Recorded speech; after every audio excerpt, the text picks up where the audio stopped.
안녕하세요. 이번 영상에서는 237페이지 캐드 고수의 비밀 5번 주택평면도에서 문자 크기만 바꾸기 이 내용에 대해서 설명하려고 합니다. 자, 처음 설명할 기능은 매치 프로퍼티, 단축 명령어는 MA 요 기능이고요. 버튼으로는 특성 일치 여기서 사용할 수 있는 기능이에요.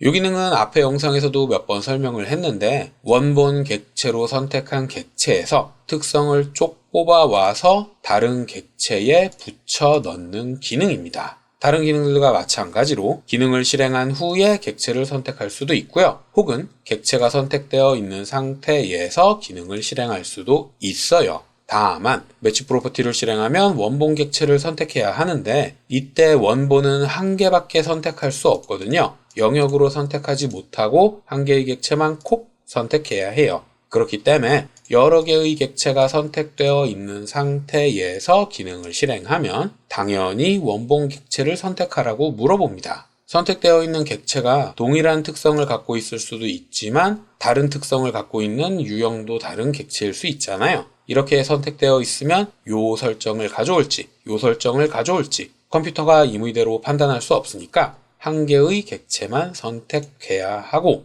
객체를 먼저 선택한 상태에서 사용하려면 한 개의 객체만 선택되어 있는 상태에서 사용해야 해요. 자, 어쨌든 기능을 실행하고 원본 객체를 선택을 하면 대상 객체를 선택하게 되는데 이때 설정을 사용할 수 있습니다.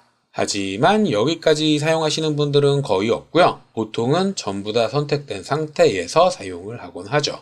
자, 예제로 설정해 놓은 요 상황에서 각각의 방에 문자가 이렇게 작성되어 있죠. 이 상태에서 모든 문자의 크기를 이 친구와 동일하게 맞추고 싶다. 그러면 가장 먼저 생각나는 기능이 매치 프로퍼티라는 기능일 겁니다. 근데 사실 이 기능 외에도 사용할 수 있는 기능이 몇 가지 있죠. 첫 번째, 특성 팔레트를 활용하실 수가 있어요. 영역으로 객체를 여러 개 쭉 선택을 한 후에 유형을 살펴보면 문자라는 게 있을 거고 이렇게 설정을 하면 선택된 객체들 중에 문자에 대한 특성만 바꿀 수 있으니까 여기에서 높이를 400으로 하나의 값으로 동일하게 맞춰주면 문자 크기만 변경되는 거죠. 이렇게 사용하실 수도 있고 문자만 골라서 선택한 후에 사용하실 수도 있을 거고요. 근데 이 방법은 너무 무식하잖아요. 그래서 요렇게 영역으로 선택하고 유형을 바꾸는 요 방법이 보편적인 방법이긴 한데 사실 이것보다는 매치 프로퍼티라는 기능 요게 워낙 광범위 사용되다 보니 원본을 선택하고 객체를 요렇게 골라서 선택하는 이 방법을 훨씬 많은 분들이 애용하고 있습니다. 요렇게 문자의 높이를 바꿔줄 수 있는 거죠. 근데 이게 대여섯 개면 하나씩 선택을 하겠는데 복잡한 도면에서 몇 개만 골라서 선택하는 건 쉽지 않죠? 게다가 이게 한 개가 아니라 수십 개, 수백 개. 그러면 얘기가 아예 달라지잖아요. 그때 매치 프로퍼티의 설정을 사용하는 거예요. 자, 원본 객체를 선택한 후에 설정에 들어가면 어떤 걸 똑같이 맞출 거냐 이걸 설정할 수 있고 지금 맞추고 싶은 건 문자의 높이잖아요. 그러니까 바꾸고 싶지 않은 것들 쭉 체크를 빼주면 됩니다. 기본 특성에 색상이 선택되어 있으면 원본 객체랑 같은 색으로 바뀌니까 문자의 높이만 바꾸려면 기본 특성은 모두 다 체크 해제되어 있어야 하고 특수 특성의 경우엔 원본 객체를 문자만 선택했죠. 그러니까 다른 건 굳이 체크 해제하지 않아도 상관없어요. 원본 객체로 선택한 문자에서 문자에 해당하는 특성만 붙여 넣는 거니까요. 특수 특성은 어떻게 선택되어 있더라도 문자만 체크되어 있으면 된다는 뜻입니다. 자, 이렇게 선택이 되어 있는 상태에서 영역으로 여러 개의 객체를 쭉 긁어서 선택하면 문자에 해당하는 옵션들만 쭉 선택한 객체들에 반영된다는 뜻이죠. 이렇게 특성일치는 설정을 잘 구사하면 훨씬 편하게 사용할 수 있어요. 예제도면처럼 6개밖에 안 된다. 그러면 한 개씩 선택하는 게 더 빠를 수도 있겠지만 문자가 수백 개다. 그러면 설정을 바꾸는 게 훨씬 빠를 겁니다. 자, 근데 문자의 높이만 바꾸고 싶다. 이 경우엔 문자의 높이만 바꾸는 전용 기능을 사용을 할 수도 있어요. 책에서 다루지 않았지만 방법을 설명하자면 주석 탭으로 넘어가 보면 문자 패널에 축척이라는 기능이 있을 겁니다. 요게 문자의 높이만 바꾸는 기능이거든요. 문자의 높이를 변경할 일은 생각보다 많으니까 요 기능까지 알아두면 훨씬 편할 거예요. 전체 명령어는 scale text입니다.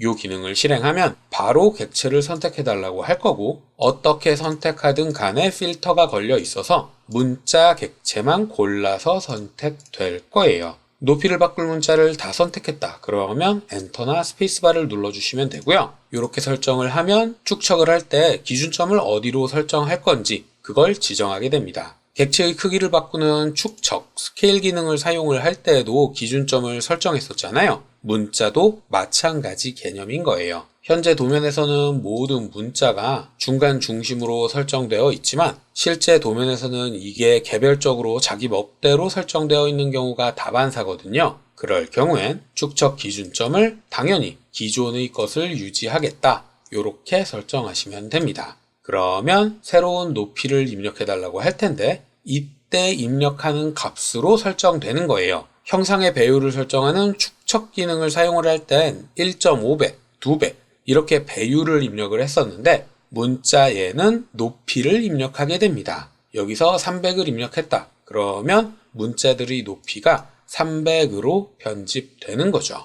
축척이랑은 다르게 스케일 텍스트는 배율이 아니라 문자의 높이를 직접 입력하는 거다. 요것만 헷갈리지 않으시면 될 거예요. 객체를 쭉 선택하고 기존 요 옵션 그대로 유지를 한 후에 바꿀 높이를 입력해주면 되는데 이때 옵션을 살펴보면 비율이라는 옵션도 분명히 있어서 크기가 제멋대로인 경우에 2배 하겠다, 3배 하겠다 요런 옵션을 사용을 해줄 수도 있고 객체 일치라는 옵션이 있어서 선택한 객체와 높이가 같도록 설정할 수도 있지만 기본값은 새로운 높이를 입력하는 거다. 이렇게 이해를 하시면 됩니다. 스케일 텍스트 기능을 실행하고 객체를 쭉 선택한 후에 기준점을 지정하고 비율을 입력해서 2배로 키우겠다. 그러면 각각 2배의 높이로 설정이 되죠. 얘는 800이고 얘는 500으로 이렇게 각자 다르지만 2배의 높이로 설정이 되는 거고 스케일 텍스트를 실행한 후에 객체를 선택하고 요번에는 객체 일치 요 기능을 실행한 후에 문자를 직접 선택하면 선택한 문자와 높이가 같도록 변경되는 겁니다. 문자의 높이만 바꿀 일은 상당히 많기 때문에 요 기능이 있다는 것도 알아두면 분명 도움이 될 거예요.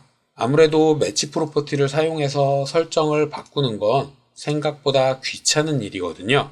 요것도 알아두시면 도움이 될 겁니다.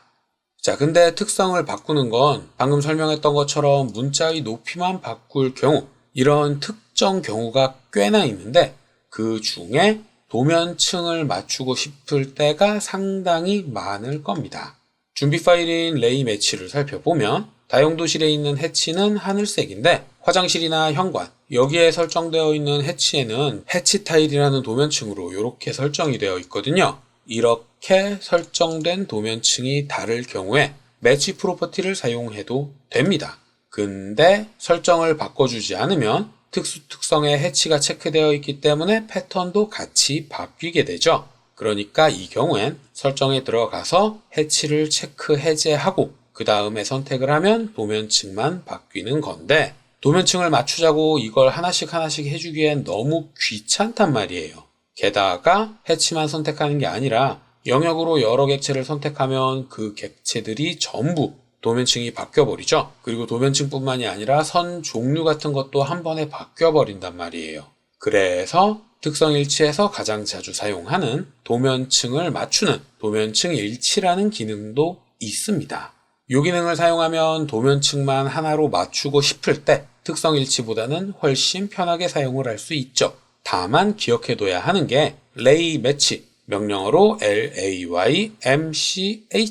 요걸 사용할 때는 선택하는 순서가 달라요. 명령행을 살펴보면 변경할 객체를 선택해달라 그러잖아요. 그러니까 원본 객체와 대상 객체의 선택 순서가 뒤집혀 있는 겁니다. 매치 프로퍼티 같은 경우에 원본 객체를 먼저 선택을 했지만 레이 매치 같은 경우엔 대상 객체를 먼저 선택하고 그런 다음 대상 도면층의 객체, 그러니까 원본 객체를 선택하게 되어 있어요. 자, 다시 한번 기능을 실행한 후에 요 객체랑 요 객체의 도면층을 바꾸겠다. 이렇게 도면층을 바꿀 객체를 선택을 하고 그런 다음 원본 객체 요렇게 선택 순서가 다르다는 뜻입니다. 그리고 옵션을 살펴보면 이름으로 도면층을 선택할 수도 있어요. 이 친구와 이 친구 두 개의 객체를 선택하고 엔터나 스페이스바를 누르면 대상 객체를 선택하는데 이때 이름이라는 옵션이 들어가 있죠. 옵션을 실행하면 도면층이 이렇게 리스트로 표시가 되고 여기에서 0이라는 도면층으로 바꾸겠다 혹은 DIM으로 바꾸겠다 이렇게 본인이 설정하고 싶은 도면층을 선택해서 바꿀 수도 있다는 뜻입니다.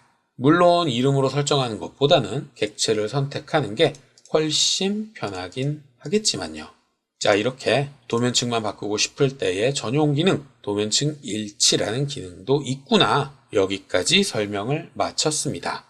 자, 여기까지가 제가 이번 영상에서 설명할 내용이었고요. 혹시라도 궁금한 게 있다거나 이해되지 않는 게 있는 분들은 댓글이나 메일을 남겨주시면 최대한 빨리 확인을 하고 답을 드리도록 하겠습니다.